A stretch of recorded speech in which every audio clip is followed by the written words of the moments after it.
The Bureau of Customs responds to a U.S. report being tagged as one of the most corrupt agencies in the country. Commissioner Ariel Nepomuceno admits the label hurts but vows sweeping reforms to fight corruptions. Henry Nicolas for the report. The Bureau of Customs is set to meet with Homeland Security after the U.S. State Department tag as one of the most corrupt agencies in the Philippines.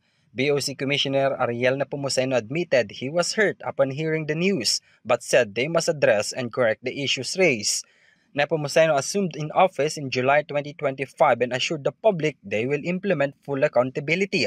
Despite this, he also said that as part of the ongoing revamp in their agency, a report has already been submitted to the Independent Commission for Infrastructure to recommend the filing of charges against 10 of their personnel. He added that the revamp is continuous to ensure that corruption within the agency is gradually curtailed.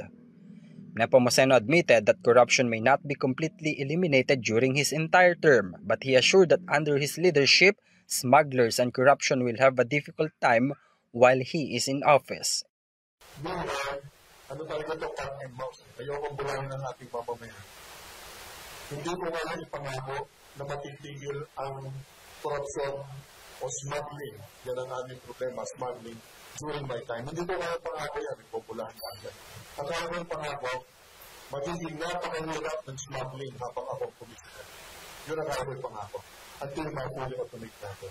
In connection with this, he said, he has already spoken with President Bongbong Marcos and laid out reforms for the BOC, including modernization and full automation to prevent anomalies. Kailangan na namin ang tamang sistema, ang tawag na natin, whether you like it or not, pag-automated yan, wala ka nang magagawa, wala nang corruption yung pagnagawa natin.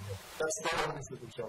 Regarding the ongoing investigation in the DPWH, the agency is set to cooperate when it's their turn to be investigated. However, he wished that they be given time to fix the problem, especially since Nepomuceno was not the only one who held the position when corruption in the agency was reported. He also vowed to hold those proven to be involved in anomalies accountable once the full automation is implemented. So, full automation must be done. Otherwise, problems on corruption will persist in the Bureau of Customs. Smuggling will persist. So, yun talaga. Bigyan naman ng paraan, maunawalaan natin yung magkaroon ng investigasyon. Subalit ang investigasyon naman, yung mga nakaraan, hindi ko naman panahon yan, ako'y umupo dito July lang. Pagbigyan mo na ako na kami mismo ang magpanakot sa kanila. This is Henry Nicolas for EuroTV News.